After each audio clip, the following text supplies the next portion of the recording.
Dun, dun, dun, dun, dun, dun, dun, dun, dun, Welcome to the WAN Show!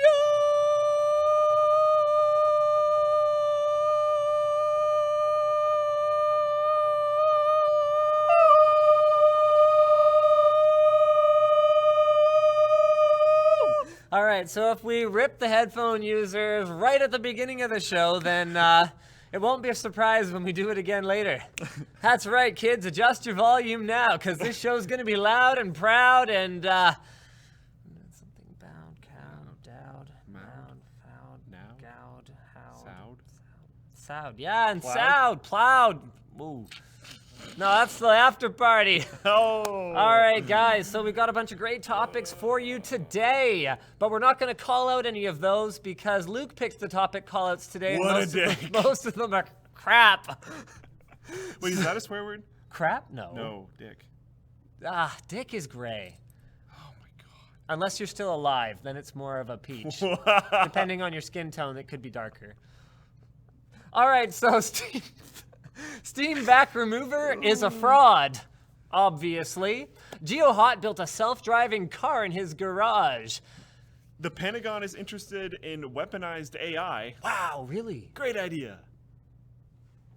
Haven't talked to Elon. Drone owners must register with the FAA. The worst part is they probably have talked to Mr. Musk. And yet, with all of his charisma and intelligence... He was probably all like, this is a terrible idea, because look at all the raining destruction it can bring. And they were like, okay, we want that. All right, so let's roll the intro and get on with the show. I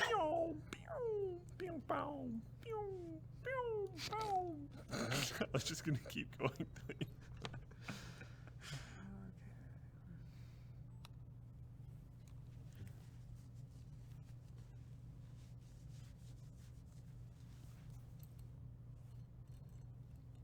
No music. Oh yeah, that really doesn't surprise me. I mean, it's a miracle we have these assets at all right now, to be perfectly honest. Some of you probably saw my post on Instagram / Twitter / Facebook. I guess it goes everywhere. Okay, my post on social media where I had talked about that we had a bit of a data loss situation this week, but we're gonna have a vlog coming up about the journey that has been. So I suspect that's not like the right file. Like I suspect that's like, yeah, there was one that didn't have music. yeah. So anyway, we'll get more into that. Oh, hold on. I'm gonna fix it now though. Oh, You don't have the right file though. well, I wasn't gonna totally fix it. I was gonna fix it like a little. Also, I don't see a thing right now. What? Hold on a second. What? Hold on. What? Oh, are we still moving? What? Yeah, we're still moving. Okay, that's good. Oh, there it goes. Okay. We had a bit of a hiccup there in XSplit. There we go. I was trying to move this and then What? this and then there we go, so that it would work when we do the outro. Oh, but we without still won't music. have audio. Yeah, we still won't have audio. No, Okay.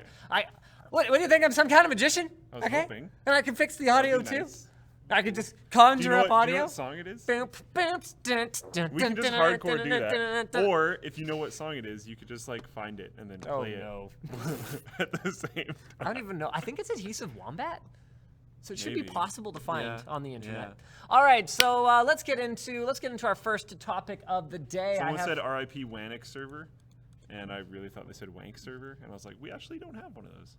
And if we did, you could bet that one would be backed up in many, many places. Yeah. That server would come into the room, I'd be like, back that junk up.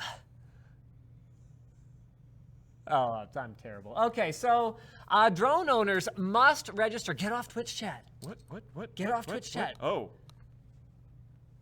So, sorry to. Okay, no, we're not doing a I topic was yet. so confused. No, we at have first. a very important announcement the to make. hell? It's just taking a little while to change scenes. I don't know. Windows updated, and apparently as far as I can tell, the only thing they updated was the safely remove hardware icon. So I wish it just wouldn't. I wish that this machine would just not change from week to week. That would be super, super amazing. So I apologize to Twitch chat and Twitter, but I'm actually on social media blackout right now. No. because I am seeing Star Wars The Force, whatever it's called, in about 18 hours in the morning, and I am determined to not know anything about it. I'm going to be doing my after-party stream thing tonight, so I'm going to end up looking at Twitch chat. And I have my theory as to Star Wars spoilers, so I think I'm just I'll monitor Twitch chat and it'll be fine. Okay. Are we going to talk about the theories for Star Wars spoilers? Yeah. So here, why don't we do that as our first topic? So so Luke was asking me right before the show started, like, hey, you know, are you going to look at Twitch chat today, Star Wars spoilers? And I was like, no. And actually, I don't want to talk about this because I did get one spoiler, but like, I kind of like immediately put on a show really loud. I and literally think the bot just something banned else? like 80 people. So I think, guys, do not post them anyway. I think Ghost might have gotten his hands on. Oh no, I talked to him. Okay. Oh yeah, that's a thing. Do not post Star Wars spoilers in our Twitch chat. There's probably over 100 people banned. Good. In the last like 2 minutes. Do not post Star Wars spoilers. Not even Don't post anything related to it. Don't apparently. post anything related to Star Wars. Not even Greedo shot last, Han shot first. I don't care. Like don't the bot might post get it. global banned for like spam because of the amount of people it's banning. I'm not even kidding. This is insane. Wow. Oh my god. Okay, well. Okay, so what you heard anyway about the spoilers that are going around? Yeah, what I heard and what I kind of theorized was that there's going to be a lot of people who are going to be spreading spoilers, which aren't actually spoilers because they don't know if it happened or not. So these are people that haven't gone to go see the movie yet and are spamming online about things that they're saying happened to ruin it for you so that you get all pissy because they're trolls, even though they don't actually know what happened. Because that's the thing about trolls, is trolls, like, they troll each other.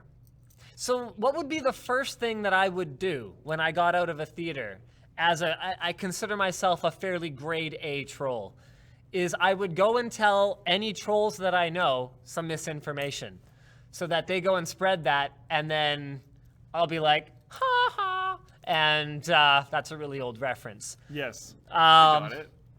So my theory, so I actually, to a much greater degree than probably most people, I isolate myself from information about movies that I'm really excited about seeing. Yep. So I let myself see the first Star Wars trailer, but there was another trailer. There was the Japanese trailer that had like more footage, and there's all the interviews with the cast, all that stuff.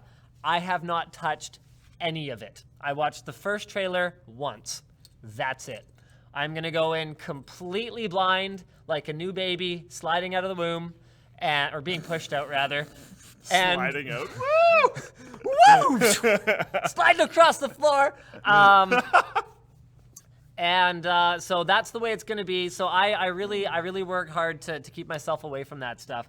So I did hear one thing, but I've already forgotten the name of one of the characters involved because like I haven't been paying attention to all the names of the characters. I don't know who all the new characters are. I don't know who any of the actors and actresses are. All I know is Carrie Fisher is going to be there. Mark Hamill is going to be there. And you were there. And you were there. And you were there. And that's another really old reference. And that's all I care about. Although if my man Harrison Ford shows up the same way that he showed up for Kingdom of the Crystal Skull, I really don't know. And it's been like another 4 or 5 years since then too. Like he was really looking old in Kingdom of the Crystal Skull. So hopefully he's like an advisor on the council or some crap. And all he has to do is sit. Yeah, all he has to do is sit in a chair and sit in a bar and fire a blaster from under a table first. Oh wow. I was going to say some theories, but I'm not going to because I think that. Okay, go ahead. I don't think he's just advising because the Millennium Falcon was flying in one of the trailers. Shift a little bit here. Hold on. I'm done. You know what? No. Oh, really? Yeah, That I was tried to it? say it fairly faintly. You didn't have any other theories? Well, I do, but Okay, well, I you just know thought what? of that one. I think we're gonna have Luke's Star Wars theory minute No, it's here. fine. No, it's fine. I'm gonna I put don't my want to music do on. it because that's not fair. No, really. No, it's fine. It's fine. Just hold on. I'm just, as long as I have some music playing, I won't be able to I don't hear want to I'm do it just- because then people are going to grab audio bites and start spreading them around as spoilers. Right, but I mean, because none of this is true anyway, all you'd be doing is actually helping. Okay, so I Hold should on. make up a whole bunch of fake stuff. So by trolling, you actually help the people who don't want the movie spoiled. The more we troll the trolls, the better off the good people will be. Okay, So hold on. But I still want no part of any of it. So I'm Okay, making these, carry like, on. next level bullshit. I'm cranking this Okay, shit so up. BB-8 has a very weird movement pattern. You know how the head kind of like floats on top, probably magnetically, and then there's the ball that's rolling around and all that kind of stuff. That weird movement pattern is actually referential back to Jar Jar Binks. The weird movement pattern that Jar Jar Binks had, that is going to destroy. Isn't that just coming through your phone?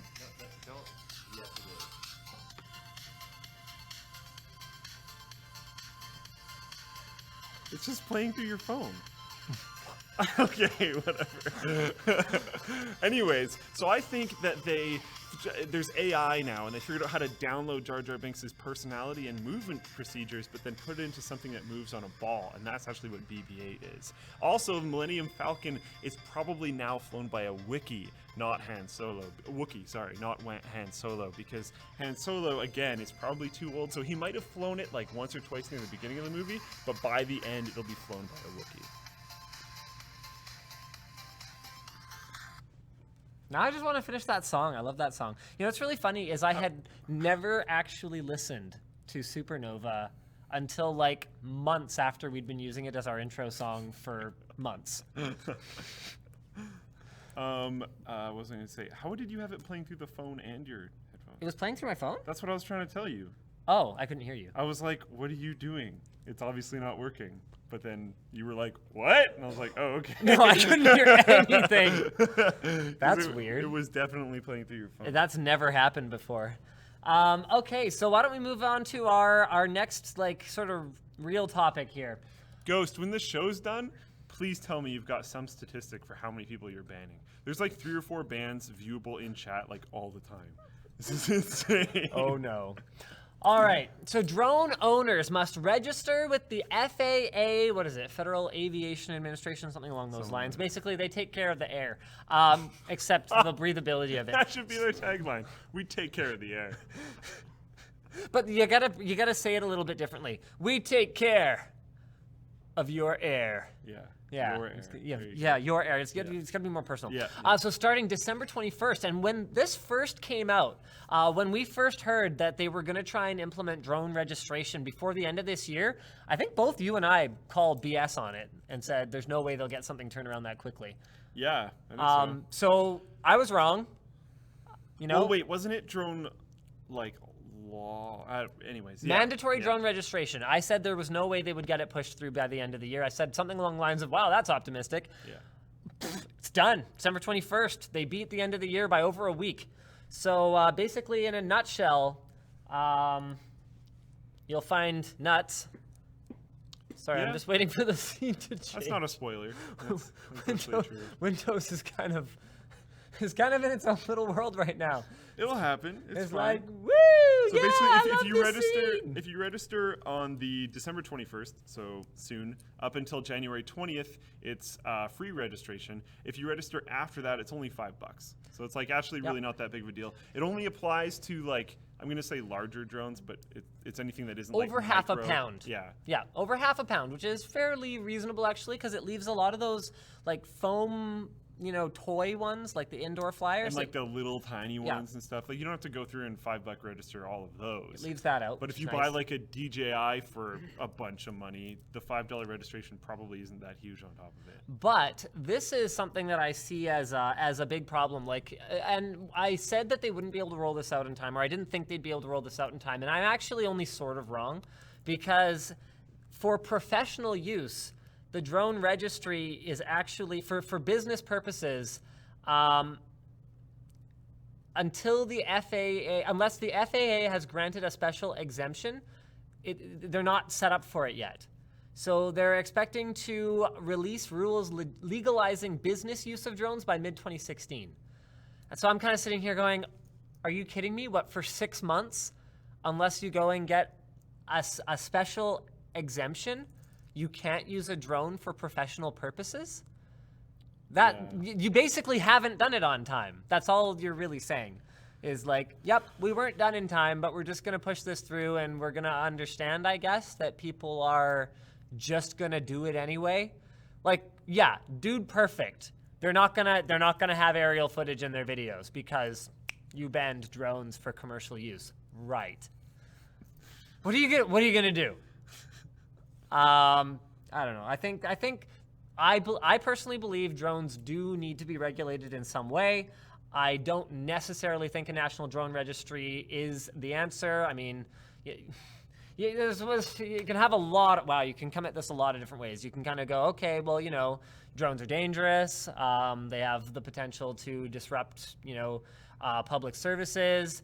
You can make a lot of the same arguments about guns. In Canada, we have a gun registry. Look at how well that worked out for us. Made literally no difference at all. So do I think a drone registry is the answer? No, not necessarily. But I do think something had to be done, so I guess they're doing something. I'm sure I'm just ignorant or not informed in some way, but why does this cost $56 million to operate for 5 years? 4 years? Well, that's more than $10 million to take registration forms for per year? For what? I don't know why. I was hoping you were going to be like, oh, of course, it's because of, but no. I mean, if any of that money goes towards enforcement, then I can see that being very expensive. Maybe. But you'd think the enforcement would just be like a lookup.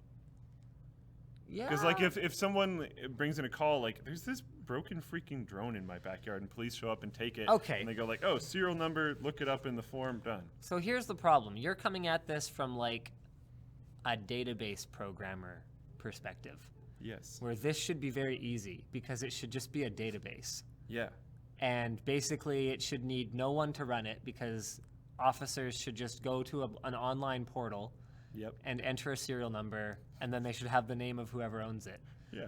But what you are forgetting is that, so I will play devil's advocate. I completely agree with you. $56 million is absolutely ridiculous. No, I was hoping you were going to play devil's advocate. The American taxpayer should be outraged that it's costing this much to. It's way too much money. And when you also consider that people have to pay to register the drone, they're actually paying a registration fee. Yeah, that's like, yeah. So anyway, the whole world doesn't necessarily work like that. Okay. Like, you know, Joanna, middle of Hicksville, you know, wherever, that has a drone fall in her backyard is going to want to call someone and say, you know, hey, this drone fell in my backyard. It's like a flying saucer. I don't know what this is. And she's going to want to talk to someone, and they're going to need to talk to someone, and someone's going to like have to go out and retrieve it. I don't know if that falls on the police. I don't know if the FAA gets involved in that. So administration of any kind of public service involves dealing with the public, which is extremely time-consuming and extremely costly. To be fair, in the notes it says drone registration will cost $56 million to operate. Yes. But that could be a wording thing. Yes. By CNET or whoever. Yeah. So there you go. That's my devil's advocate. I still think it's outrageous, but that's all I really have to say about that. This is interesting. So, the original poster for that last one was Aries Krieger on the forum, and the original poster for this one is Sans Varnick. $38,350 a day. Yeah. Wow. I wonder what kind of videos we could make with that kind of a budget. Holy crap. And all the confiscated drones that we'd have. Like, why? Why does it cost that much? I don't know. There's no way. Servers. Oh, come on. Mainframes. Mainframes. Oh my god. A DDoS identity protection. Oh. Well, no, we're not going to talk about that. There'd just be an internal website. Like local network. I'm sure all the police stations are networked together, like on their own thing. Probably not. Really? I don't- Like internal police websites? Remember too, America is basically like 56 countries or whatever. However many states there are, I can never remember. Maybe that's why it's so expensive. Actually, you know what? That probably That could is be it. part of it. That's probably it. It's probably all of there. Okay, we figured it out. It's probably all the bureaucratic nonsense and basically setting it all up like 50 times. Yeah. So actually, I kind of get it now. That makes it a lot more clear, actually. So this is interesting. EU countries will be able to stop kids under 16 from using social media without He figured it permission. out. Chill out. What, were people all upset that I hadn't figured it out yet? No, the states. Amount of states. Oh, did I? I don't care. You said 50. Did I? Is it 50? Apparently. All right then. What about that? Like, what You about guys have that? so many. Yeah, I mean, we should keep, consolidate a few. yeah, we keep it simple. There, British Columbia, Alberta. Edmonton is a city in Alberta. Manitoba, Saskatchewan. I did it out of order. Ontario, Quebec, New Brunswick, New Zealand, Halifax, which is in New Brunswick. Lots of little islands. No, it's in Nova Scotia, Prince Edward Island, New West Territories. We don't know if that's one or two. The Yukon, which has a "the" in it for some reason. Yeah, we keep it really simple. Oh man. Oh man, yeah, that should, it'd be great. Someone needs to capture that and just like Canadian geography, GIF it. Canadian geography in 10 seconds or less. Your guys' is too big and too cut up, and ours is too big and just not enough people are there, so it doesn't matter. Yeah, it's like we don't worry about it. It's like, Linus, you forgot about Newfoundland. I'm like, yeah, but there's like 6 people who live there. 4 of which are probably watching the show and gonna complain that I said that. Yeah. Yeah. All right. So what are we talking about? Right. So this is really interesting because the enforcement of it is where like it hits the fan on this one. So each country in the EU gets to decide for itself In the European operation. on a limit between 13 and 16 years old for how old children have to be before they can Whoa. sign up for social media without parental permission. And they are pushing this on the social media networks to figure out how to enforce with stiff penalties. Like we're talking fines of up to 4% of global sales if they fail to comply. Wow. Wow. That's It just aggressive. got real. I mean, do I disagree? No, actually.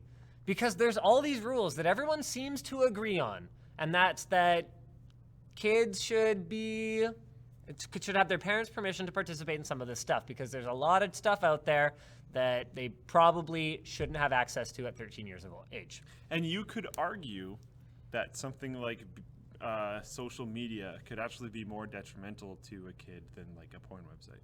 I could easily make that argument. Yeah. So, and I'm not going to bother because I'm sure I that, always like, frame those things like you could argue because I don't have a kid, so I haven't like actually deeply thought through these things. Yep. But I would be more scared of social media than other stuff. Yep. I mean, okay. There is probably some fairly damaging pornographic material I'm as sure. well. Yeah. But if we're just talking like, 2 people doing a thing, Which is the easiest stuff to find. which is the easiest stuff to find, I really don't think that's as big of a deal as some of the really horrible, and I hate to use the bullying word because it sounds less severe than some of the stuff people can go through on social There's media. even the small bits where you're like trying to give them a positive outlook on life and all this kind of stuff, and like social media is largely just a tank of hatred. Yeah, I mean, it really depends on who you surround yourself with on it, but that's Yeah, but, something like, I don't trending think stuff too. I don't think every 13-year-old is savvy enough to have that figured out yet. And I think that's why they put these age restrictions in place. And you can say, well, I was ready when I was 13, and that's great. And so was I, actually. And my parents recognized that and let me have a computer. So it would have been fine. Everything would have been fine. My parents were like, you can have a computer, but we're going to put it in the middle of like everything. Yeah, and that's the way I'm going to do it. Is like, yeah, you can use the tablet, use it on the couch over there.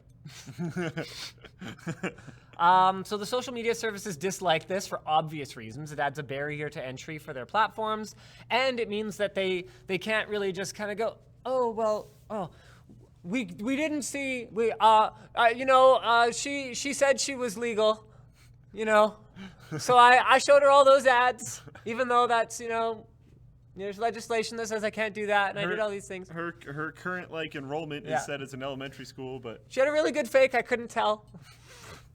It's like, yeah, that actually has never held up. So I don't really understand why it's held up thus far in this case. So, yep. Yeah, let's see how that goes. The companies will not be allowed to divulge information that they have received for a particular purpose without the permission of the person concerned. So they're basically just tightening down the laws. And honestly, though, as much as I'm kind of going, yeah, well, this seems like a good idea, I do also understand it's really not that simple. And sometimes she has a really good fake ID, and it's really, really hard to tell. So one potentially very negative thing that I see coming out of this is that in order for these sites to validate that these people are indeed over age or that they do indeed have parental permission, is that they could become even more strict about you providing proof of who you are. Something that many internet privacy advocates are seriously against. When I heard this, I just assumed that, wow, that's really shitty. I just assumed that you would need a parent's Twitter account to be like send an email to this person and invite them to the program. That's the only way that they can join. Yeah, and I assumed that a parent could define email addresses. So don't let this person register. They're not old enough or whatever. Right. But I don't know how you could verify that you own it. Maybe you have to click confirm on the other end of the email or something to agree that you're not allowed to have an account. But yeah, if it has to be some sort of ID registration, that's actually kind of sketchy. Yep. So there's the answer is never that simple. And speaking of answer never being that simple, if only getting rid of ISIS was as simple as weaponized AI.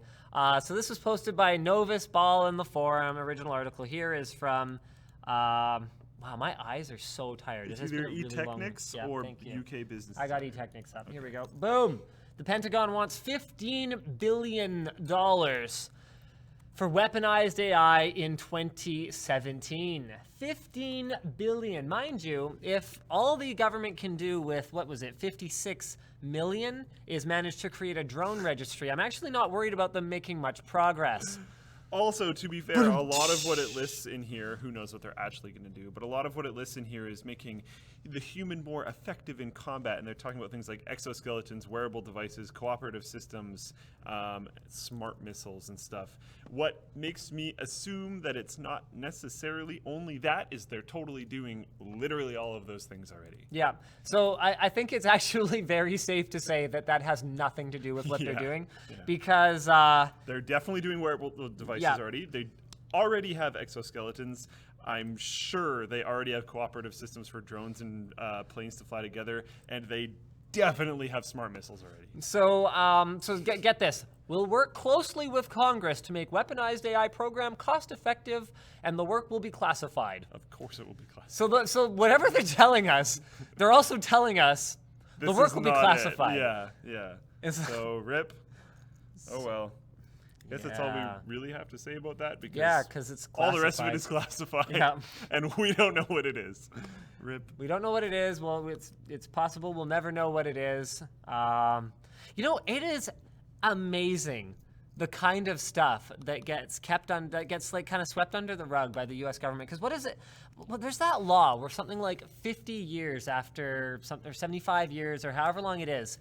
Crazy stuff comes out of there. Records can be opened. And I was listening to Sports Talk Radio. It's no secret. It's the only thing I listen to in the car. And I forget who it is. He's some baseball, all-time, he was betting on, betting on games, something. What's his name? Pete Rose. There we go. So Pete Rose, after years of public denial, admitted to betting on baseball when he wasn't playing. There's evidence to support that he was betting while he was still playing.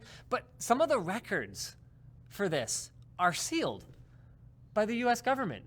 And I'm kind of sitting here going, like, they were talking about this, and they're like, yeah, but we won't know until, the records get unsealed. I was like, why? Why is a baseball player's like? What? You got to be kidding me! Like, is this a matter of national security? Did he hit a ball too hard and hit a freaking UFO out of the sky? Like, you got to be kidding me here.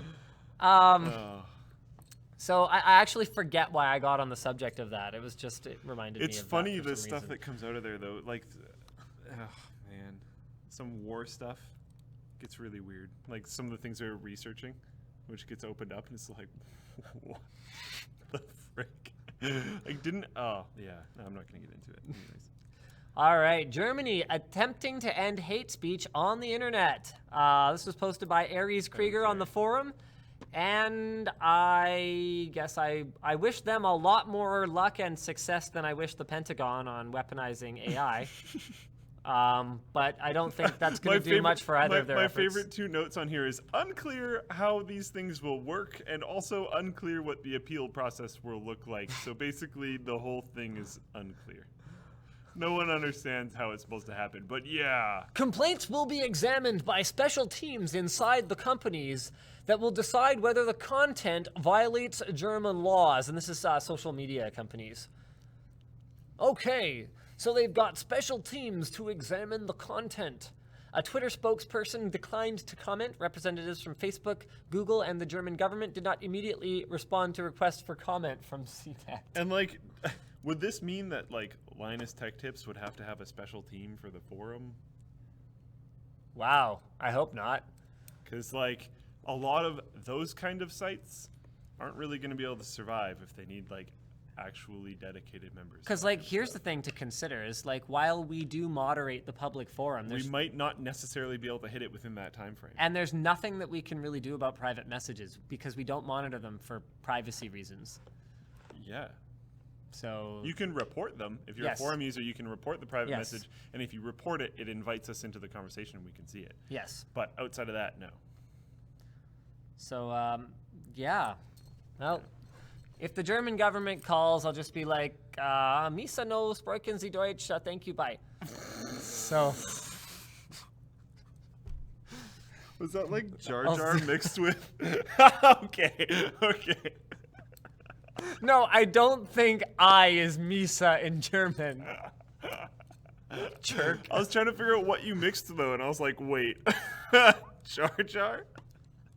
I was trying to think of like what language. Oh. All right. Jar Jar. Sure. So this was posted by Nova. Sorry, I am so tired this week. Hot. George Hotz has built a self-driving car in his garage, raising the obvious question, why was this so complicated? Because there's really nothing to crash into in a garage. Oh, no. And how will he keep from dying? Must be very low emissions. Well, it could be a vented garage. I guess it could be a vented garage. Do they have that? Like, just is that open like the a? garage door. Is that like an anti-suicide like feature of houses? That would be kind of cool, right? Like if they just made it like Canadian law. You could have them closed, and then like the vents closed, and then if it detects CO2, the vents could just open. Yeah. And like fans could turn on or something. Like it seems like in our rubber room. But no, because they tape the thing up. Oh right, because you sit in the car. So well, excuse me for not knowing like the most about. I'll try not to tell. Right. Oh yeah, good call. Okay.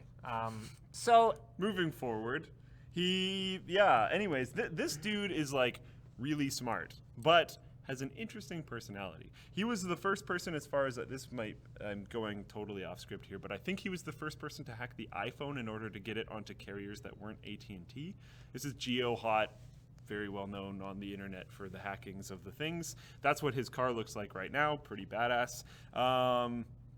He's worked for a lot of like really crazy companies, but not for very long. Yeah, he's 26. He likes to quit and then move on because he likes to say that he knows everything and is much further than that company, and then be like, well, this isn't challenging enough, and then move on, which is why he lives in his garage, but also why he does super badass stuff like this. He had meetings with Elon Musk. Elon Musk offered him millions and millions and millions of dollars if his thing was able to beat the one that they're already planning on replacing that's in the Teslas. And this guy eventually was like, you changed the terms too much, so nope. Elon's email back was literally just, okay. So they were done talking now. His self-driving car is largely built around learning. So the prototype will learn from other drivers, and right now has been learning from that dude. So if you're going to drive this car, hopefully you think that that dude drives really, really, really good. Really good. But theoretically, over time, it will learn from a large amount of drivers and should be okay. My only problem with that is that it totally leaves room for error. Yeah, all we need to set back self-driving car legislation by a decade or more Bad competition. is a crappy product that isn't ready for prime time. I don't think this dude's going to release a crappy product. He's actually like really, really, really, really good. But it's still scary. Yeah. Yeah, it grabs data from other drivers and learns from their choices. Right now it's learning off of him. It's a really interesting setup. And he plans on selling it for like surprisingly really cheap. Yeah, apparently the cameras that it's using, it's like a kit of about 6 cameras that would be similar to the kind that you would find in a smartphone. So the plan is to sell camera and software for $1,000 each to automakers or to consumers. Yeah, so you could buy this kit and implement it in your own car, which is pretty cool. Yeah. If you also happen to have the, Technical electronics know-how, to make that happen. Yeah. So this next topic, I actually, you know what? No, before we get into this next topic, sponsors. So our first sponsor today is Freshbooks, the books that keep you fresh. You know what's really good when you go to a bookstore and you pick up a new book and it smells really good? Because it smells fresh. I'm into that. I'm into that. Yeah. But that's actually nothing to do with FreshBooks. So FreshBooks is a cloud-based accounting software for small businesses that lets them get organized, get paid faster, track hours and expenses and all of that without necessarily being a numbers person. So if you're running a small dance studio or you're doing massage on the side or you're doing massage on the back or massage on the front, or sorry, I got Like sidetracked there. Yeah, abdominal massage, massage. Yeah. It's like rolling the dough massage. That's Sorry, what are we talking about? Right, so you could rolling the dough. You could be a small-time baker. I thought you were going to say roll in the dough by using FreshBooks to invoice all. Oh, that's good too. Oh, yeah, I like that one better than mine. So basically, you can keep track of your hours. You can send bills to your clients. You can accept a deposit. You can get paid by your clients. You can see when they've seen the invoice, so you can be like, yo, sup? You should probably pay me right about now. Although I wouldn't recommend, going all Maybe drug be a little dealer bit more collections on it. diplomatic. Yeah, maybe you still have to actually run your business well, which is exactly the point of this, is you can spend your time running your business, doing your work, instead of dinking around with complicated accounting software all the time. So if you want to try it out for free, visit freshbooks.com/WAN and claim your free trial and enter WAN in the How Did You Hear About Us section. And they'll be like, no, we said how. And you'll be like, when? And they'll be like, how? And they'll be like, who? And you'll be like, when? And the what? What? Speaking of what? Speaking of the what? hell? Sorry, I did a thing that was wrong. Okay. Tunnelbear. If you want to do the thing that is wrong, You go in ahead. your You do country, Tunnelbear. I clearly can't handle this today. If you I'm want to getting a do drink the of thing water. that is wrong in your country but might be right in someone else's country, you could use Tunnelbear. Or if you just want to cover up your tracks or do whatever, I don't know, it's a VPN. It's free if you use 500 megabytes of data in 1 month. What are you advising people on how to do? I don't know. I'm leaving it up to them. People can do whatever they want. That's what Tunnelbear is about. You can hide yourself behind a bear.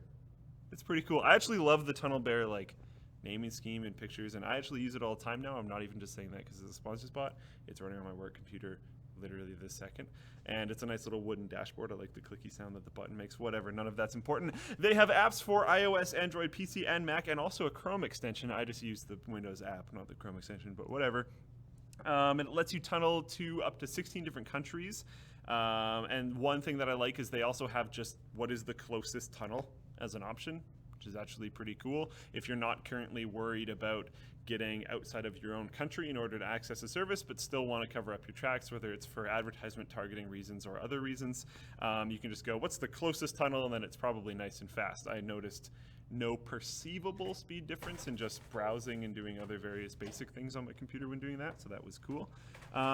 They've fixed the annoying parts of VPN usage for personal use. There's no need to mess around with port configurations, DNS, or other router settings or whatever.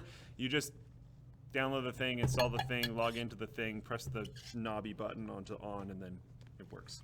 So, yeah. Okay. If you want to get unlimited data, you have to pay for it. But you can save 10% by going to tunnelbear.com/LTT.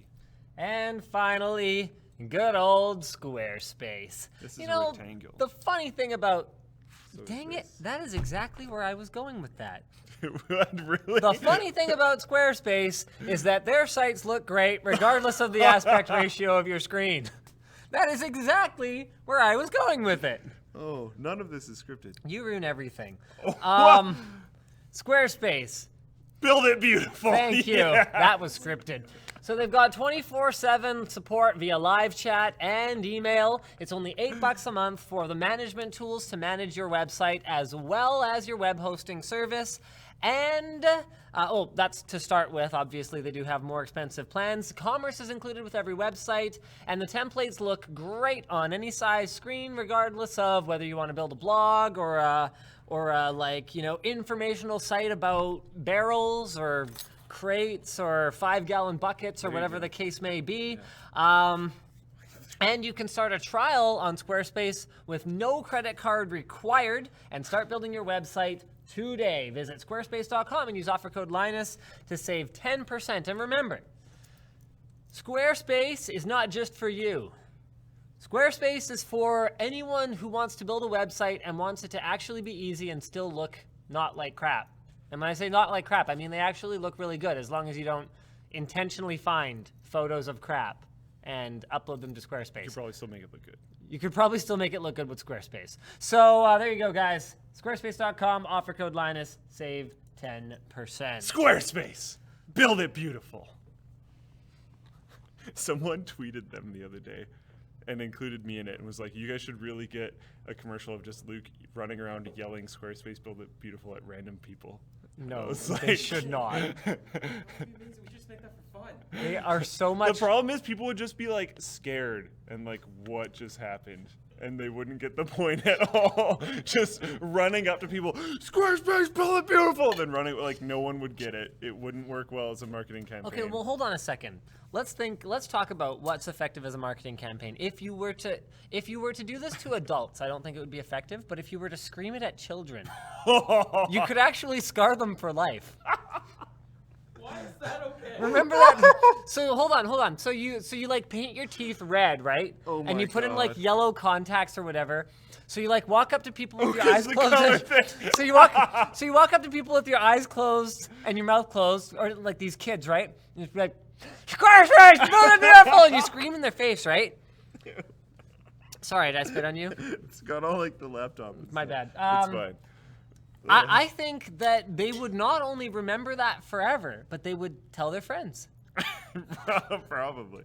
It would be a very well-known campaign. Yeah, it would be pretty viral, I think. I don't know if it would be Viral in like it's a virus type way.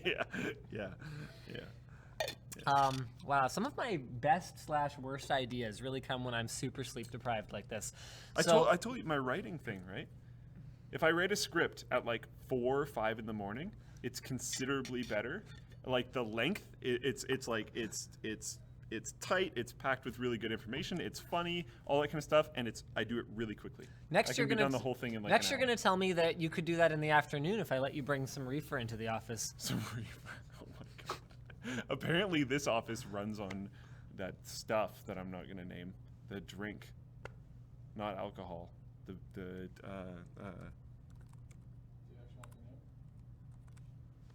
What is that? I don't even know what that is. Really?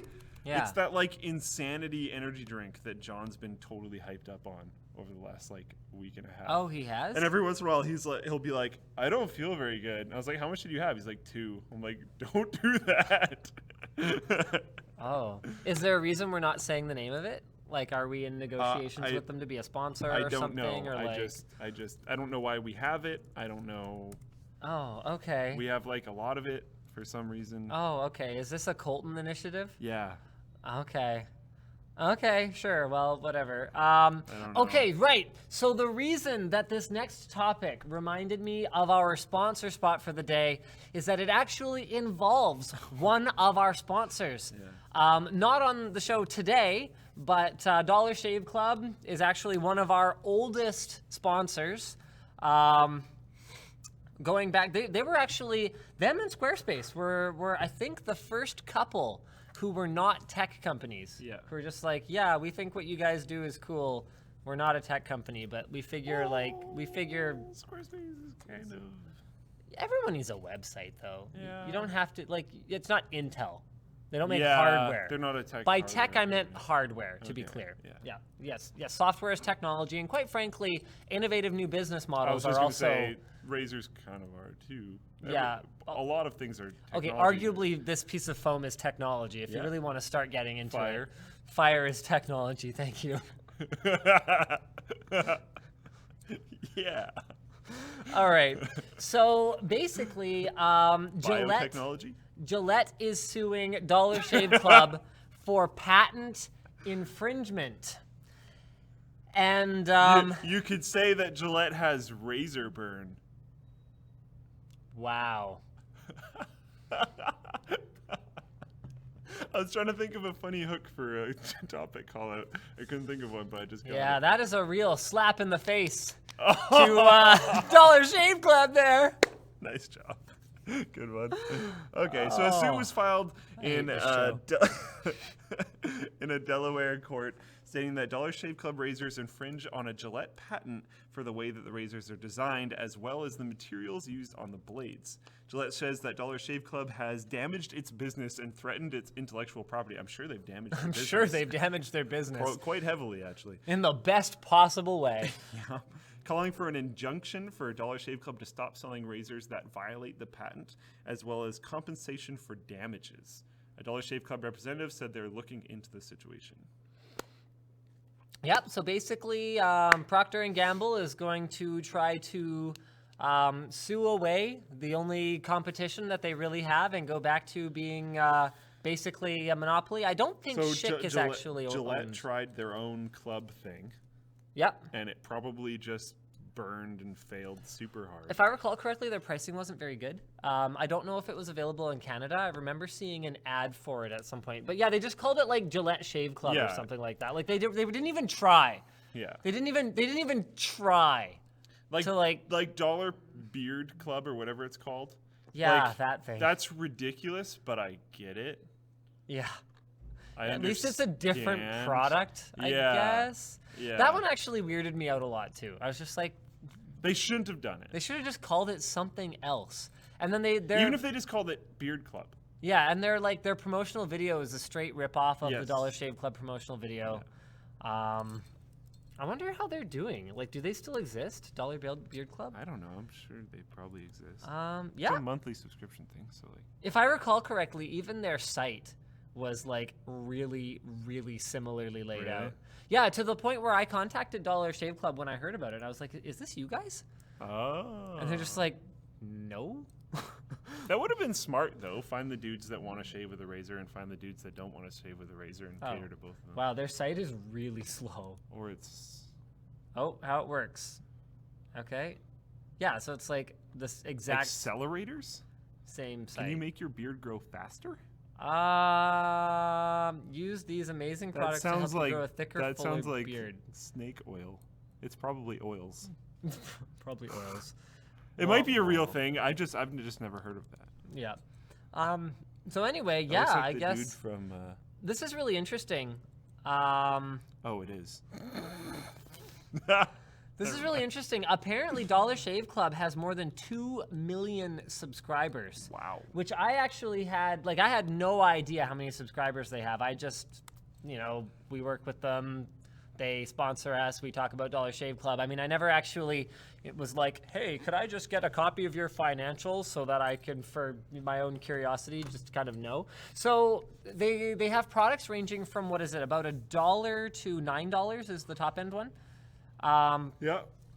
Per month. So what that means, if they have 2 million subscribers, is let's average it, but let's lean towards sort of the lower end. Let's say they get $4.50 per subscriber or something like that. What? Isn't that exactly an average, not tuned towards the lower? No, because the next one up is higher than the middle.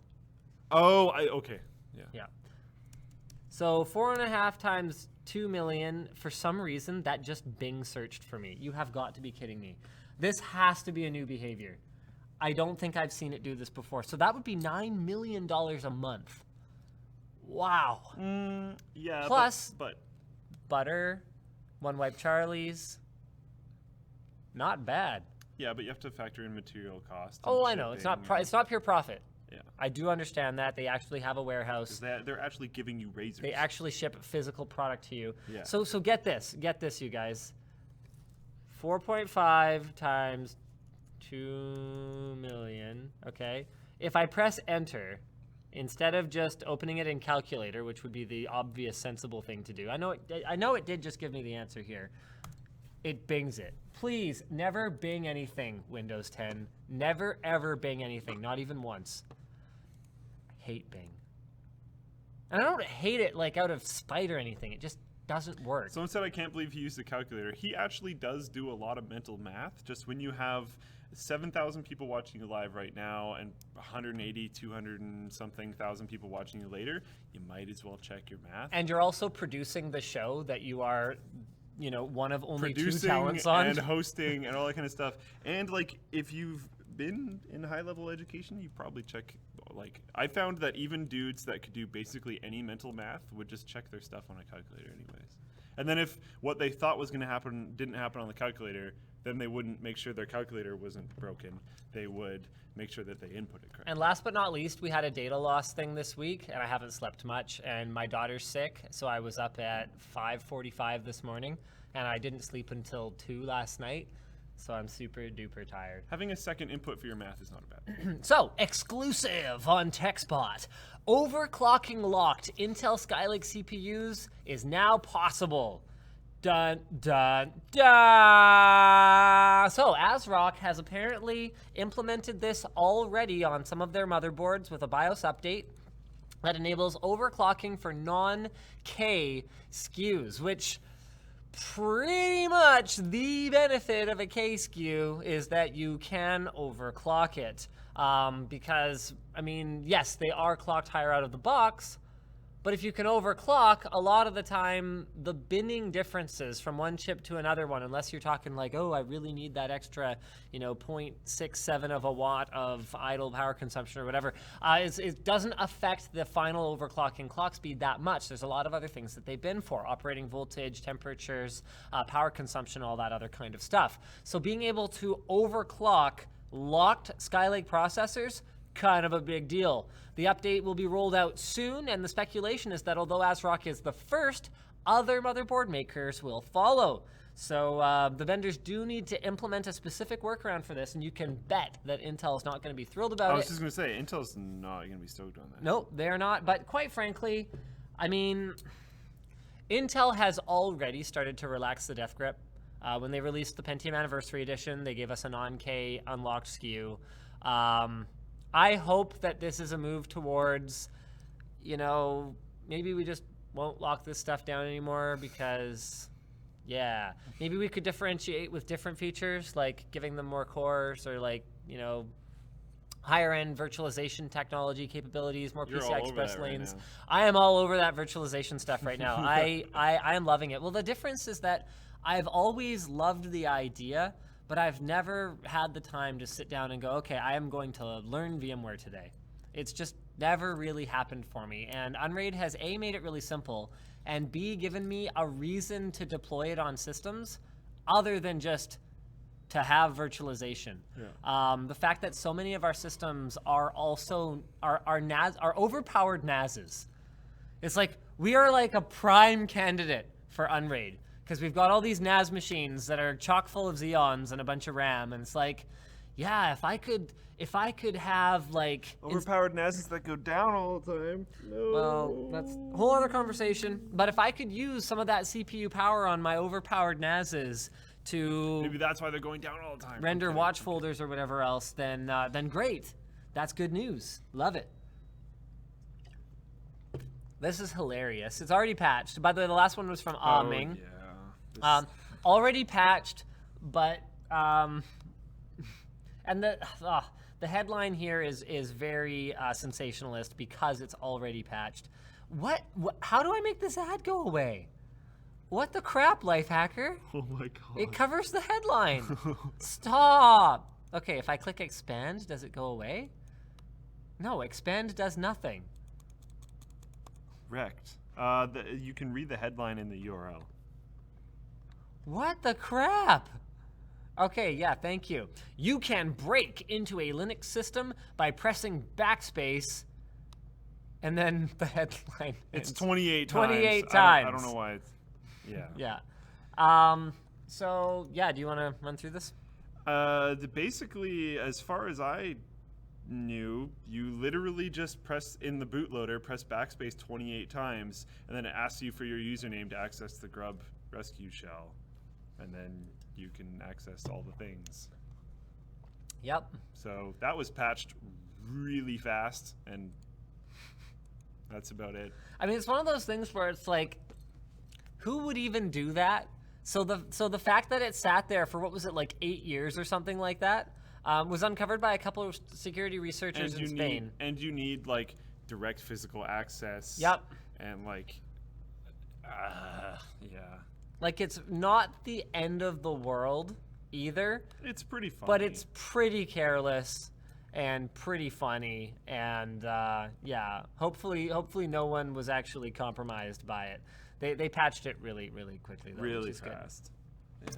Yeah. Seagate's CFO, this was originally posted by Z-Mule on the forum, figures hard drives are going to stay relevant for the next 20 years. The original article here is from NNTech. So I don't see, it's really funny because like a lot of the blurb here, I really, don't really understand the relevance. The very first hard disk drives were demonstrated by IBM back in 1956. The hard drive has held up for all these, 60 years, and so it's probably got another 15 to 20 years left. You know what? The past is actually zero indication of the future, especially when it comes to high technology. You know what else? You know what else had lasted a really long time? Phones without touchscreens. Where are they? Phones. Where are they now? Oh yeah. Remember how quickly that transition happened between the phone that's attached to the wall and the phone that you can carry around the house with you? Yeah. That was like overnight, like over a span of like a couple of years. Everyone and their dog went from like twirling. It's really funny because you watch old movies and like the girl's on the bed with the feet behind her twirling the phone cord, and it's just like, there's something off about this. We had like a lot of people that I knew did this too. Is you'd have one corded phone, and it was the old one that just somehow kept working, and you'd keep it in the house just in case all the cordless phones died. Yeah. And it was like, whatever, you can use that one, I guess. While the other one charges, then just switch. So basically, If people even have house phones anymore, that was a huge switch. Yeah, I don't have one. We don't have a line at the office. It's finally starting to get to the point where they're starting to remove home phone from forms, sign-up forms. Have you noticed that? No. Not a ton of them, but I've noticed a few sign-up forms that don't bother with the home phone line anymore. It's funny. Wow. Or the mandatory flag is not on home phone, it's on mobile phone. I've seen that too. Wow, I haven't seen that before. That one, I think I've only seen that once. All right, so hard drives to stay relevant for the next 15 to 20 years. Landlines. To stay, this is great. One of the keys is that to stay relevant, HDDs need to keep increasing capacity. According to the tech roadmap, hard drives will rise to 100 terabytes by 2025. And in the coming years, they will adopt new writing techniques. To be fair, though, when terabyte drives came out, I was like, wow, I can just get one of those and put everything on it. Yeah. It'll keep everything forever. Now my like 4 terabyte hard drive, I'm like, I kind of need like twice that amount of space. I do still have some major concerns about 100 terabyte drives. There's some good, there's actually some good graphs in the article here. So here we have perpendicular magnetic recording. So that's now. Then we have perpendicular magnetic recording, but like more better, so plus. Then there's heat assisted magnetic recording that is apparently going to get us somewhere in the neighborhood of, so here's where we're at now. 2015 is our baseline. So that's apparently going to get us up to, wait, is this a logarithmic scale? Yeah, I think this is 100. Yeah. Oh, for crying out loud. Okay, well, that does not make my life easier right now. So that gets us to, percentages. what are we at? So we're at about 10 terabytes right now. So halfway to 100 would be what? Math was never a strong point for me, like this kind of math. Anyway, so 100 terabytes by 2025, and in the year 2019, sort of somewhere in the neighborhood of it looks like. See, this is a measure of areal density in terabytes per inch squared. So I have to also convert that to the capacities of the drives that we have today. Screw the graph. Screw the graph. There's other factors like how many platters they're going to put in a drive. So things like helium-filled drives will allow for more platters within a drive. So they figure with air inside, you can get around 5 disks. With helium, you can get around 7. With also power consumption decrease as well as a temperature decrease. So there's a bunch of stuff that's coming to increase the areal density and increase the number of platters and make them higher capacity. But here is my concern. While over the last 5 to 8 years, we have seen a huge improvement in capacity of drives. Like, I still remember building my first computer in high school when I was like, so it would have been about 10, 11, 12 years ago. I don't know how old I am. About 12 years ago, and 120 gigs was pretty good, and now I can have an 8 terabyte drive. The problem is that they've only about 2.5x'd in speed in that time. And we're running into that problem that USB 2 drives ran into, where the flash capacity got so high that you could literally have a thumb drive that would take you several days to fill up. And it's like, what is the actual point of this anymore? It's gotten to the point where this is just kind of stupid now. So a drive that takes so long to fill and so long to read all the data off of becomes very difficult to back up, becomes kind of impractical in some ways. So I don't know. I guess hey, maybe I'm totally wrong about this, and we'll cross that bridge when we get to it. And they'll find ways to also dramatically increase the reliability.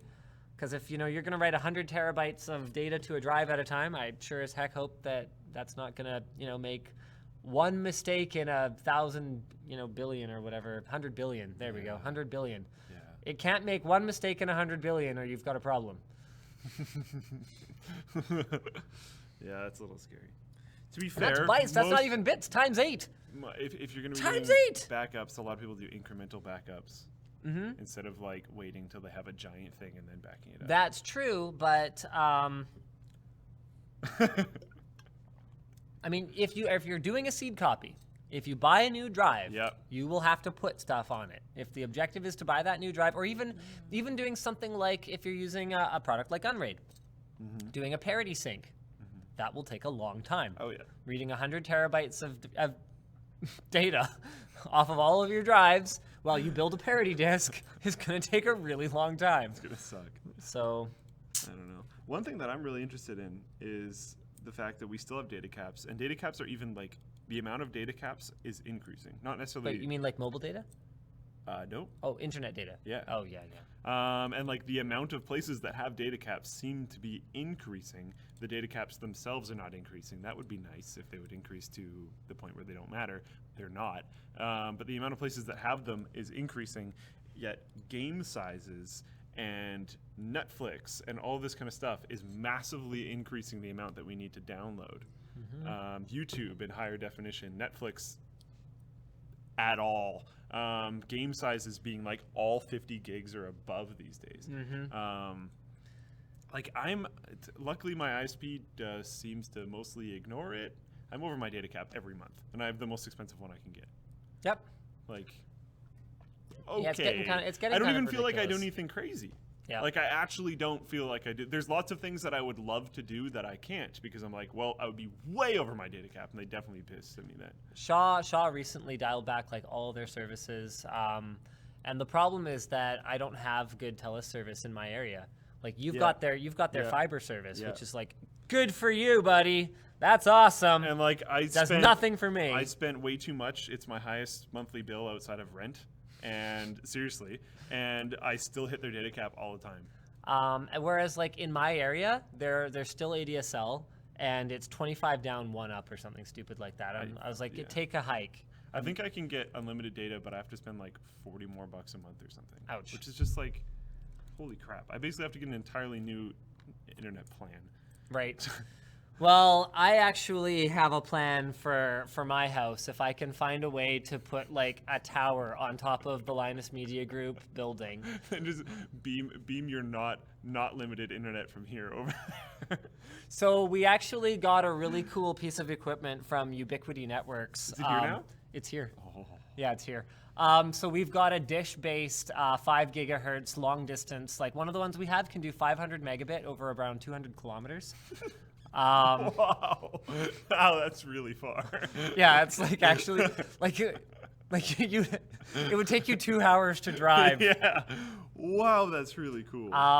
But you have to have a direct line of sight. So when we're like really old and retired, we should get like cabins, but then have like LAN networking.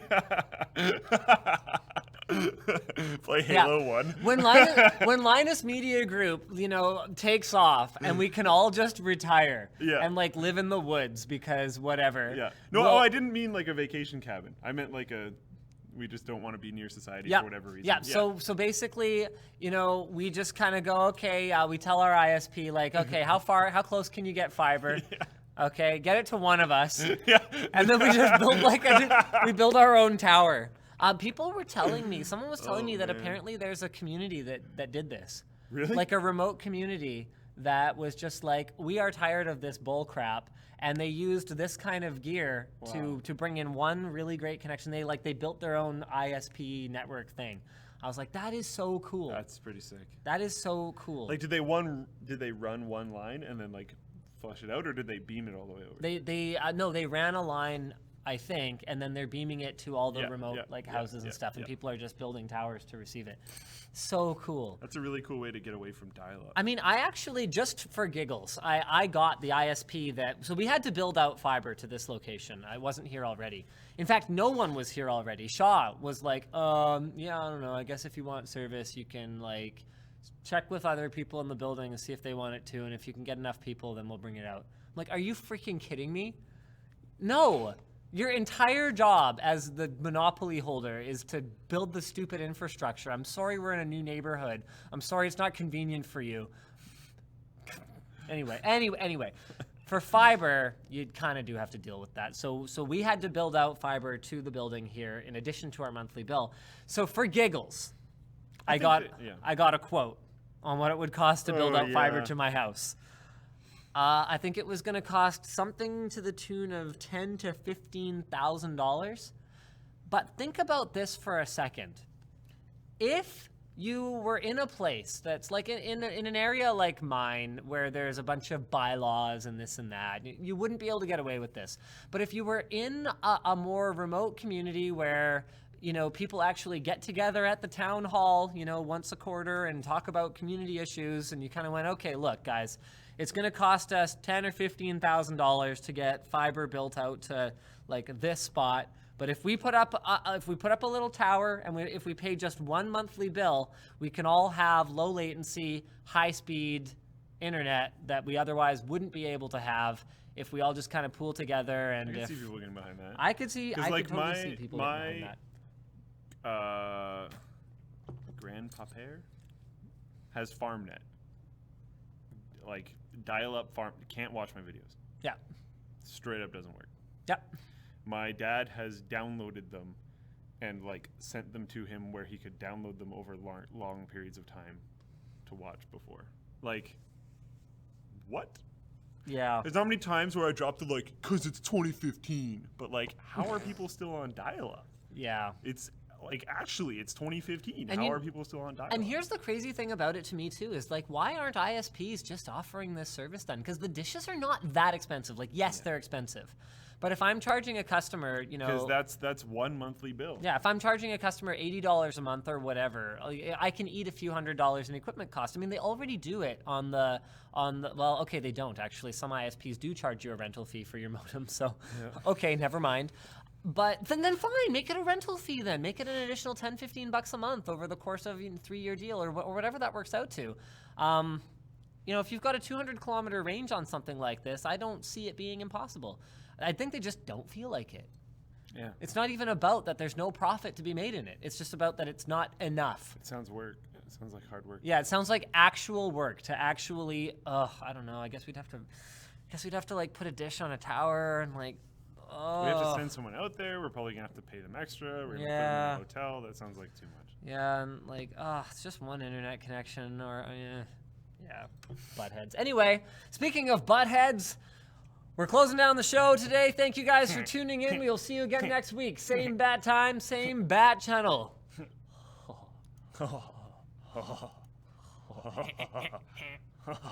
Oh, the intro's not loading. Wrecked. We're gonna have to make the music for it anyways, aren't we? Do you know how the song goes? Can you play the song on your phone? No, not in time. I'm just waiting for the scene to switch. We have 7,000 viewers today. 7,000 viewers. Wow, waiting you for the guys scene to rock. switch. All 7,000 of you rock. People are asking about the CISA bill. Apparently, they're trying to hide a CISA bill in a NASA bill. We don't really know that much about American politics. Please look it up. It's important. CISA is like internet stuff, and trying to hide it under a NASA budget really pisses me off because I don't want to say no to the NASA budget, but then we also don't want the CISA bill. So, like, what? You should probably look it up on your own time because we don't know enough about it. Okay, thanks. Bye.